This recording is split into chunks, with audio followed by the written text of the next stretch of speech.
அனைவருக்கும் வணக்கம். நம்ம டெய்லியும் prelims and mains point of வியூல கரண்ட் அஃபேர்ஸ் ஆர்டிகல்ஸ் பார்க்குறோம். இன்னைக்கு என்ன இம்பார்ட்டன்ட் ஆர்டிகல் இருக்கு அப்படிங்கிறத பார்ப்போம். முதல்ல பார்த்தோம்னா இங்க ஒரே ஆர்டிகல் தான். என்ன அப்படின்னு பார்த்தோம்னா ரொம்ப முக்கியமான ஒரு ஆர்டிகல், நீல பொருளாதாரத்தின் பங்களிப்பு, கான்ட்ரிபியூஷன்ஸ் ஆஃப் ப்ளூ எக்கானமி அப்படின்னு சொல்றோம். அது என்ன ப்ளூ எக்கானமி தெரியும், பொருளாதாரம். அது என்ன ப்ளூ எக்கானமி அப்படின்னு பார்த்தோம்னா நமக்கு இந்த கடல் மற்றும் கடல்சார் அந்த ஒரு ரிலேட்டடா வரக்கூடிய எக்கனாமிக் கான்ட்ரிபியூஷன்ஸ் தான் நம்ம என்னன்னு சொல்றோம், ப்ளூ எக்கானமி அப்படின்னு சொல்றோம். இந்தியாவை பொறுத்த வரைக்கும் ப்ளூ எக்கானமி அப்படிங்கிறது இந்தியன் எக்கானமில ஒரு இன்டெகிரல் பார்ட் அப்படின்னு சொல்றோம். ஓகேங்களா, இந்தியாவோட பொருளாதார வளர்ச்சி அடையணும் அப்படின்னா அதுக்கு இந்த நீல பொருளாதாரத்தோடைய வளர்ச்சி பன்மடங்கு உயர்ந்தாகணும் அப்படிங்கிற ஒரு நிலைப்பாடும் இருக்கு. ஏன்னா இந்தியா ஒரு 3 சைடுமே கடலால் சூழப்பட்ட ஒரு நாடு, பல்வேறு துறைமுகங்கள், இந்த மாதிரி நிறைய விஷயங்கள் இருக்கு.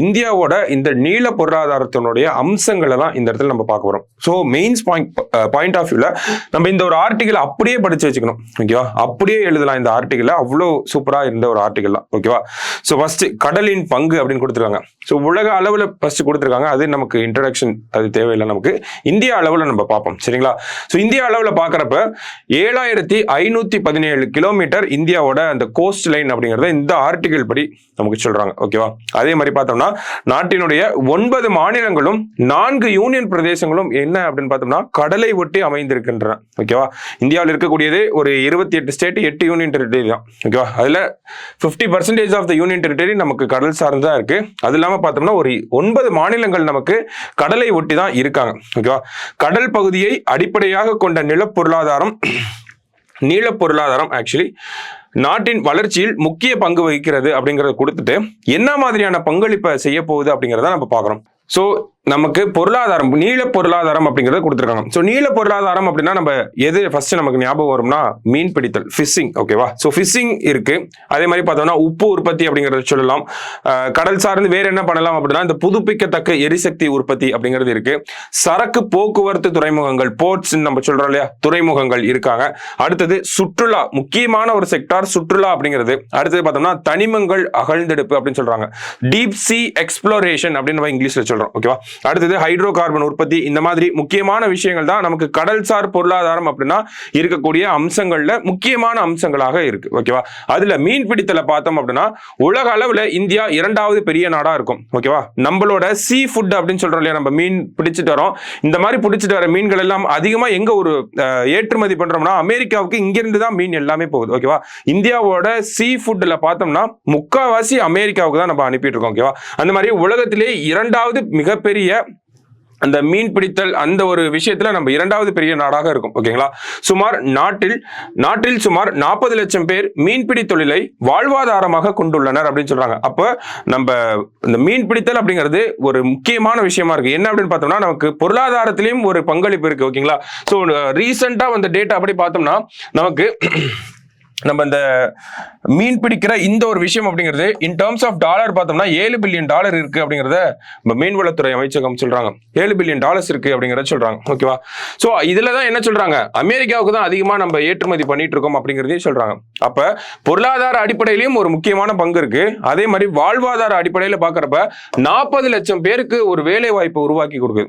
ஓகேவா, சோ கடல்சார் விஷயங்கள், கப்பல் கட்டுமானம் அப்ப ஒரு கட்டுமானம் இருந்துச்சுன்னா அதை ரிப்பேர் பண்றதுக்கு சர்வீஸ், இந்த மாதிரி ஒரு 40 லட்சம் பேர் அகாமடேட் பண்ணக்கூடிய ஒரு செக்டாரா என்ன இருக்கு அப்படின்னு பார்த்தோம்னா மீன் பிடிக்கிற அந்த ஒரு தொழில் மட்டுமே.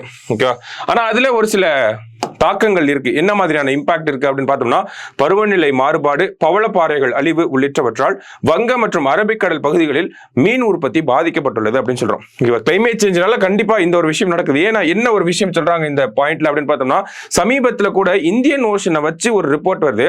அந்த இந்தியன் ஓஷனை வச்சு வந்த ரிப்போர்ட்ல என்ன சொல்றாங்கன்னா கடலுக்கு அடியில இருக்கக்கூடிய டெம்பரேச்சர், ஓகேங்களா, கடலுக்கு அடியில இருக்கக்கூடிய டெம்பரேச்சர் அப்படிங்கிறது இந்த குளோபல் வார்மிங்னால இன்க்ரீஸ் ஆயிட்டே இருக்கு அப்படின்னு சொல்றாங்க. கடலுக்கு அடியில இருக்கக்கூடிய டெம்பரேச்சர், நம்ம கடல் மேற்பரப்பை பத்தி பேசல, கடலுக்கு அடியில் இருக்கக்கூடிய டெம்பரேச்சர் இன்க்ரீஸ் ஆகுது. அதனால ஒரு பெரிய தாக்கம் இந்தியா மேல ஏற்படும் அப்படின்னு சொன்னாங்க. அதுல முக்கியமான தாக்கம் என்ன அப்படின்னு பார்த்தோம்னா மீன்களுடைய இறப்பு அப்படின்னு சொல்றாங்க. ஒண்ணு மீன்கள் இறந்து போயிடும், இல்லைன்னா இந்த இந்தியன் ஓஷனை விட்டு போகும், அந்த மாதிரியான ஒரு சூழ்நிலை ஏற்படலாம் அப்படின்னு சொல்றாங்க. சோ இந்த பருவநிலை மாறுபாடு அப்படிங்கிறது ஒரு முக்கியமான விஷயம். ஓகேவா, இந்த 40 லட்சம் பேருக்கு வேலை கொடுக்குது அப்படின்னா அதுக்கு ஒரு ஆப்பனண்டா, ஒரு எனிமியா இருக்கக்கூடியது என்ன அப்படின்னு பார்த்தோம்னா இந்த கிளைமேட் சேஞ்ச் தான். ஓகேவா, அடுத்தது இந்த பவளப்பாறைகளை அழிக்கிறது அப்படிங்கிறது நமக்கு என்ன ஆகும்னா பவளப்பாறைகள் அழிக்கிறனால நமக்கு இந்த மீன்களுடைய உணவு அப்படிங்கிறது, அந்த உணவு சங்கிலி அப்படிங்கிறதும் பாதிக்கப்படும். சரிங்களா? ஸோ அப்போ பருவநிலை மாறுபாடு மற்றும் பவளப்பாறைகளின் அழிவு அப்படிங்கிறது நமக்கு முக்கியமான ஒரு ரோலை பிளே பண்ணுது. அடுத்தது பார்த்தோம்னா இதற்காக அரசாங்கங்கள் என்ன பண்றாங்க, குறிப்பா தமிழக அரசாங்கமே இந்த ஒரு விஷயத்தை பண்றாங்க. என்ன ஒரு விஷயம் அப்படின்னு பார்த்தோம்னா, செயற்கை பவளப்பாறைகளை கடற்பகுதிகளில் நிறுவுவது மீனவர்களின் வாழ்வாதாரத்தை மேம்படுத்துவதோடு ஏற்றுமதி மூலமான வாழ்வாதார மூலமான பொருளாதார வளர்ச்சியையும் அதிகரிக்கும் அப்படின்னு சொல்றாங்க. அப்ப தமிழக அரசாங்கம் இந்த ஒரு விஷயத்தை நம்ம பண்றாங்கன்னு சொன்னோம். எங்க அப்படி பண்றாங்க அப்படின்னு பார்த்தோம்னா இந்த கல்ஃப் ஆஃப் மன்னார் ரீஜன்ல பண்றாங்க. ஓகேவா? பவளப்பாறைகள் அழிஞ்சிட்டே இருக்கு. ஓகேவா? அப்ப இந்த பவளப்பாறைகளை என்ன பண்றோம் அப்படின்னா ஆர்டிபிஷியலா ஒரு கோரல் ரீஃபை நம்மளே உருவாக்குறோம். ஓகேவா? ஆர்டிபிஷியல் கோரல் ரீஃப் அப்படிங்கறத உருவாக்கி மறுபடியும் அந்த இடத்துல அந்த பயோடைவர்சிட்டியை ரீஜெனரேட் பண்றதுக்காக தமிழக அரசாங்கமே இந்த ஒரு விஷயத்தை பண்ணிட்டு இருக்காங்க. ஸோ அதை ஒரு சஜஷனா கொடுக்குறாங்க. நம்ம என்ன பார்க்குறோம், மீன் பிடித்தல் அப்படிங்கிற ஒரு தொழில் இருக்கு. அதுல இவ்வளவு பில்லியன் டாலர்ஸ் இருக்கு, இவ்வளவு வேலை வாய்ப்புகள் இருக்கு, அதுல ஏற்படக்கூடிய தாக்கம், அந்த தாக்கத்துல இருந்து எப்படி தப்பிக்கலாம் அப்படிங்கிற ஒரு 3 பாயிண்ட். ஓகேவா? சோ அடுத்தது என்ன சொல்ற வராங்க அப்படிங்கிற பார்ப்போம். அடுத்தது பார்த்தோம்னா காற்றாலை அப்படின்னு சொல்றோம். காற்றாலை இந்த சென்ஸ் நம்ம எனர்ஜியை பத்தி பேச வராங்க. ஓகேவா? காற்றாலை மற்றும் அலையாற்றல் மூலமான மின்சார உற்பத்திக்கு கடல்கள் அடிப்படையாக உள்ளன அப்படின்னு சொல்றாங்க. ஸோ நமக்கு தெரியும் பேசிக்கான ஒரு விஷயம் தான். நமக்கு விண்ட் எனர்ஜி அண்ட் டைடல் எனர்ஜிக்கு வந்து இந்த கடல்கள் அப்படிங்கிற அந்த ஒரு விஷயம் ரொம்ப ஒரு பெரிய ரோல் பிளே பண்ணுது. ஓகேவா? நமக்கு ஆஃப் ஷோர் விண்ட் எனர்ஜி அப்படின்னு சொல்றோம், ஆன் ஷோர் விண்ட் எனர்ஜி அப்படின்னு சொல்றோம். அதாவது கடற்கரைகளுக்கு பக்கத்துல நம்ம அந்த விண்ட் மில்ஸ் வைக்கிறதும் கடலுக்கு உள்ளேயே வந்து விண்ட் மில்ஸ் வைக்கிறதுக்குமான ப்ராஜெக்ட் எல்லாம் கூட தமிழக அரசாங்கமே அந்த ப்ராஜெக்ட பண்றாங்க. ஓகேவா? என்ன அப்படின்னா நமக்கு கடற்கரை இருக்கு அப்படின்னா லேண்ட்ல வந்து நம்ம விண்ட் மில்ஸ் நிறைய வச்சிருக்கோம். ஓகேவா? இந்த மாதிரி. ஆனா கடல்லே ஓகேவா, இதுதான் ஆன் ஷோர் அப்படின்னு சொல்றோம்.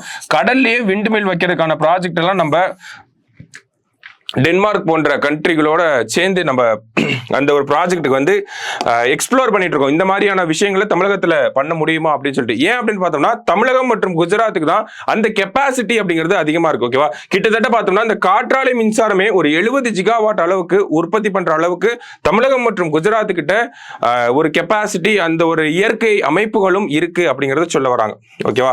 அடுத்தது பார்த்தோம்னா கடல் பகுதிகளில் காற்றின் வேகம் அதிகமாக இருப்பதால் மீத்திறன் கொண்ட அலைகளை நிறுவ முடியும் அப்படின்னு சொல்றாங்க. ஓகேவா? அதுதான் ஆன்ஷோர் அப்படிங்கிறத சொல்றோம். அதே மாதிரி பார்த்தோம்னா நிலப்பகுதிகளில் காற்றாலைகளை அமைப்பதற்கு நிலம் கையகப்படுத்துதல், ஒலி மாசுபாடு, குறைந்த உற்பத்தி திறன் உள்ளிட்ட பல்வேறு இடையூறுகள் காணப்படும் நிலையில் கடற்கரை பகுதிகளில் அவற்றை அமைப்பது பெரும் பலனை தரும் அப்படின்னு சொல்றாங்க. ஓகேவா? சோ நம்ம ஒரு காற்றாலை மின்சாரம் இருக்கு அப்படின்னா அதனுடைய அட்வான்டேஜஸ் பார்க்கிறோம் இந்த இடத்துல. ஓகேவா? ஆன்ஷோர் விண்ட் எனர்ஜி அப்படிங்கறத தமிழக அரசாங்கம் பண்றாங்க அப்படிங்கறது சொல்லியிருந்தோம். ஓகேவா? அதனுடைய அட்வான்டேஜஸ் தான் கொடுத்திருக்காங்க. ஓகேவா? நமக்கு என்ன ஆஃப் ஷோர்ல வச்சோம் அப்படின்னா ஃபர்ஸ்ட் லேண்ட் அக்விசிஷன் அப்படிங்கிறது பெரிய ரோல் பிளே பண்ணும். ஓகேவா? இடம் தரமாட்டாங்க. அது இடம் வச்சாலுமே வந்து ஒரு இடத்துல நிறைய விண்டுமில்ல வச்சாதான் அது யூஸ்ஃபுல்லாவே இருக்கும். ஒன்று மட்டும் வச்சா அது செட் ஆகாது. ஓகேவா? இப்போ அந்த மாதிரி நிறைய பிரச்சனைகள், டெக்னிக்கல் ப்ராப்ளம்ஸ் அப்படிங்கிறது நிறையவே இருக்கு. ஸோ அந்த மாதிரி ஒரு ப்ராப்ளம்ஸ் லேண்ட் அப்படிங்கிறது இப்போ விவசாயத்துக்கே இல்லாமல் போய்கிட்டு இருக்கு. அப்படிங்கிறப்போ கட்டுமான பணிகள் அதெல்லாம் பண்றது ரொம்ப ஒரு சிரமமான ஒரு சூழ்நிலையா இருக்கப்போ மற்ற நாடுகளில் என்ன ஒரு நடைமுறையை பின்பற்றாங்க அப்படின்னு பார்க்குறோம்.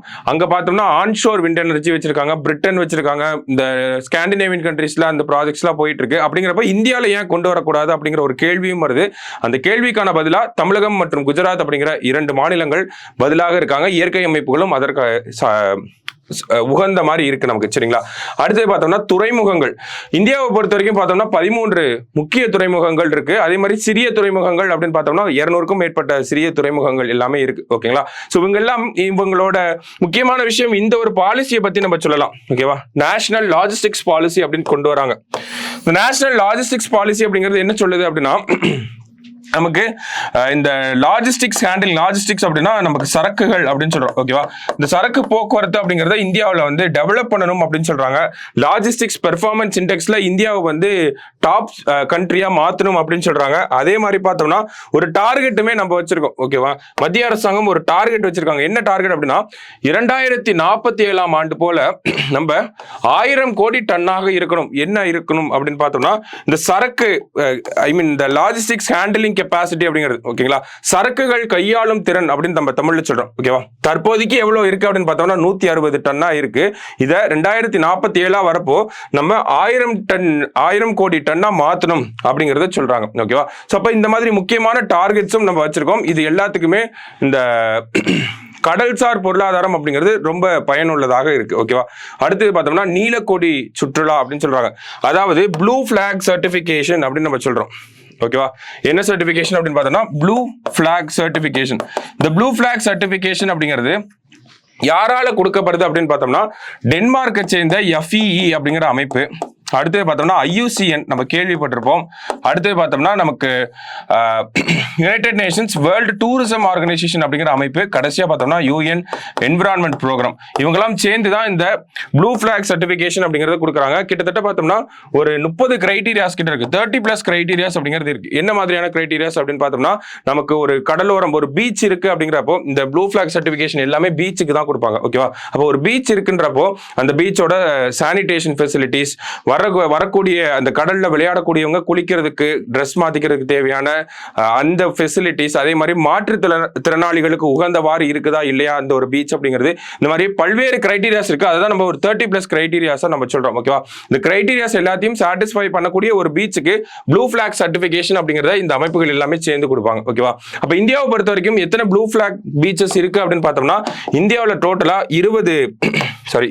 12 ப்ளூ ஃபிளாக் பீச்சஸ் அப்படிங்கிறது இருக்கு. ஓகேவா. தமிழகத்துல ஏதாவது இருக்கா அப்படின்னு பார்த்தோம்னா தமிழகத்தில் இருக்கக்கூடிய கோவளம் பீச் கேள்விப்பட்டிருப்போம். ஓகேவா.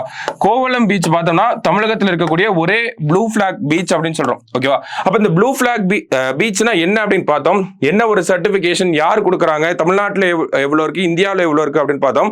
இதனுடைய அப்ஜெக்டிவ் என்ன, அரசாங்கம் எதுக்காக இந்த ப்ளூ ஃபிளாக் சர்டிபிகேஷனை வாங்கணும்னு நினைக்கிறாங்க அப்படின்னு பார்த்தோம்னா ஒரே ஒரு பாயிண்ட் தான், டூரிசம் ப்ரமோட் பண்ணும். ஓகேவா.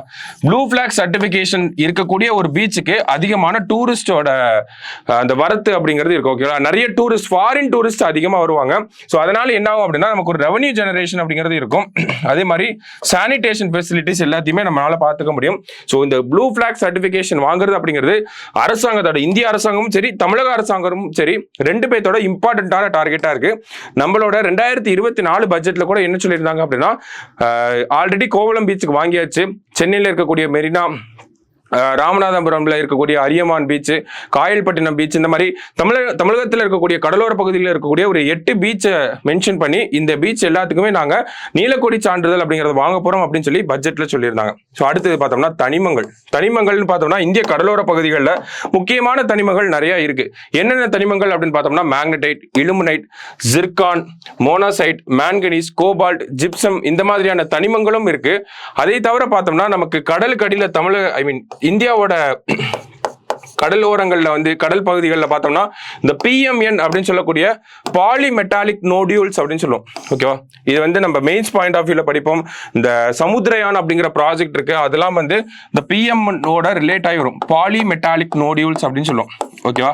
ஸோ இந்த மாதிரியான விஷயங்களை எக்ஸ்ப்ளோரேஷன் பண்றதுக்காக நிறைய ப்ராஜெக்ட்ஸ் போயிட்டு இருக்கு. அதே மாதிரி பார்த்தோம்னா நமக்கு அந்த ஹைட்ரோ கார்பன் ப்ராஜெக்ட் இதெல்லாம் ONGC அவங்கெல்லாம் பண்ணிட்டு இருக்காங்க. ஓகேவா.